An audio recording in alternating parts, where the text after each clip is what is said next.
Viewers, আমরা আজ আসছি বাক্যাবিল। এটা একটি আমাদের পারিবারিক ভ্রমণ। আজ শ্রীমঙ্গল থেকে 15 কিলোমিটার দূর আমরা গাড়ি নিয়ে আসছি। যে কেউ চাইলে শ্রীমঙ্গল থেকে জিপ অথবা সিএনজি অথবা লাইটেস হাইস নিয়ে আসা যায়। পুরোটাই পিচঢালা রাস্তা, আসার পথে কোনো অসুবিধা হয়নি, খুব ভালো লেগেছে। বাক্যাবিলে এসে আমরা দেখতে পাচ্ছি একটি হিজল বন। চমৎকার একটি পরিবেশ এই হিজল বনে। খুবই অসম। পুতুল তোমার অনুভূতি কেমন আজকে এখানে আসছো যে বাক্যাবিলে? 50-50 মানে কি ভালো লাগেনি? আরে আগে আইছি ওহন আইছি কে ভালো একটা ব্রিড, এই ব্রিডের দাম মাত্র 5 টাকা। এই যে আমাদের অর্ঘ বাবু সিলেট থেকে আসছে। অর্ঘ বাবু, তোমার অনুভূতি কি আজকে ঘুরালেন বলো তো? স্যার, আপনাকে বুঝি পাখি ধরতে গিয়ে পুলিশেরা গাছের উপরে বেঁধে রেখে দিছে? সত্যি কি? আমরা আসলে আজকে খুব মজা করছি। হচ্ছে আমাদের অতীশ বাবু। অতীশ, তোমার কেমন লাগছে? এই তো খুবই ভালো লাগছে, বাট এখানে বান্দরকে ধরা একটু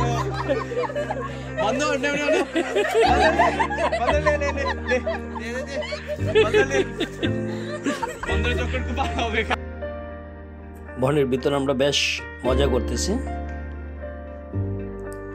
এখানে আমরা দেখতে পাচ্ছি অদ্রিজ আর অর্ঘ, তারা খুব মজা করছে। আসলে হিজল গাছগুলা খুব একটা বড় নয়, গাছগুলা বেশ সহজে আসলে উপরে উঠে যায় গাছের উপর।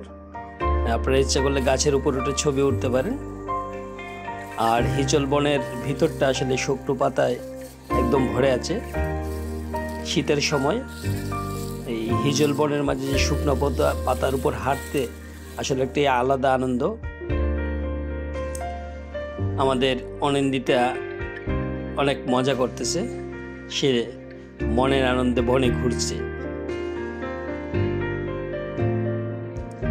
ভিউয়ার্স, বনের ভিতরে আমরা ছুটে চলেছি। চোখ যতদূর যায় ততদূরই আমরা হিজল বন দেখতে পারছি। আমরা আজ আমাদের সাথে এই রান্নাবাড়া করে আমাদের দুপুরের খাবার নিয়ে আসছি। আমরা প্ল্যান করেছি আজ দুপুরবেলা এই বাক্যাবিলে বসে আমরা দুপুরের লাঞ্চটা সেরে নিব।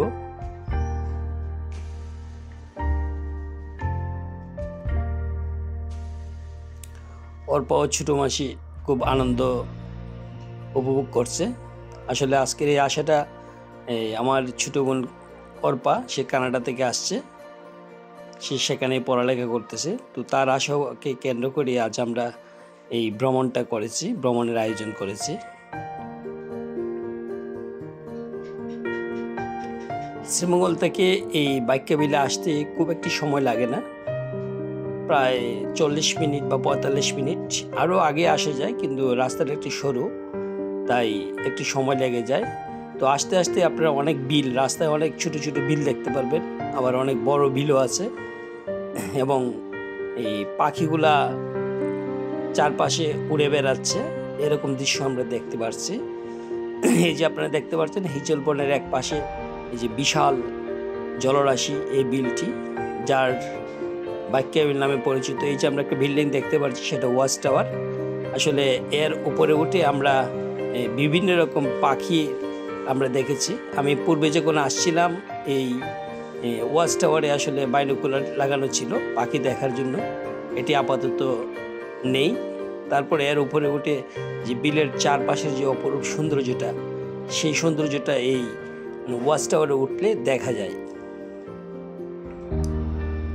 আমরা আছি এখন হিজল বনে। আসলে বাক্যাবিলের একদিকে যেমন বিস্তীর্ণ জলরাশি সৌন্দর্য উপভোগ করা যায়, অন্যদিকে হিজল বন সেটাও সুন্দর।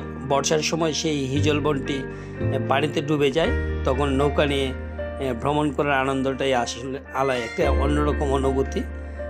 তখন আসলে অনেকটা সিলেটের রাতালগড়ের মতন এই পরিবেশটা সৃষ্টি হয়। আমরা আমাদের এখন ফিরে যাওয়ার সময় হয়ে গেছে। আসলে আমরা পাখির শব্দ এখন শুনতে পাচ্ছি না, একটু পরেই পাখিগুলার শব্দ শুনতে পাবো।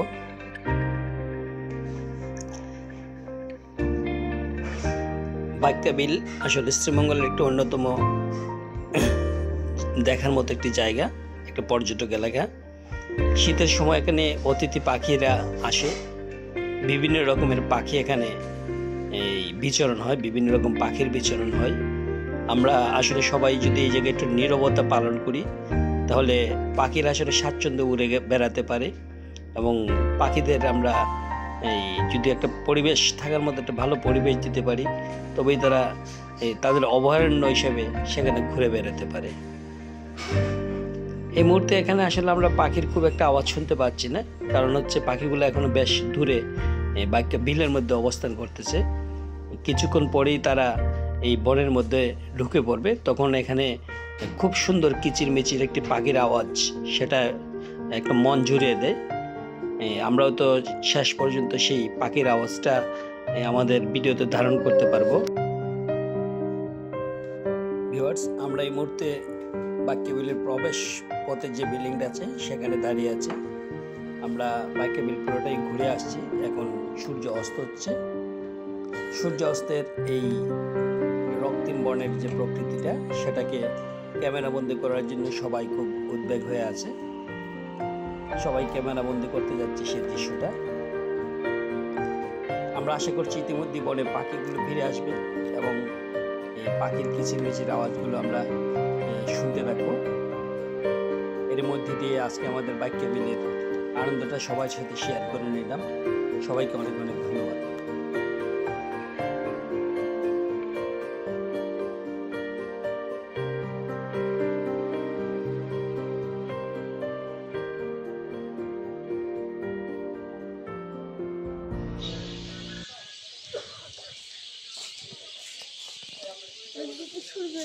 Ciao.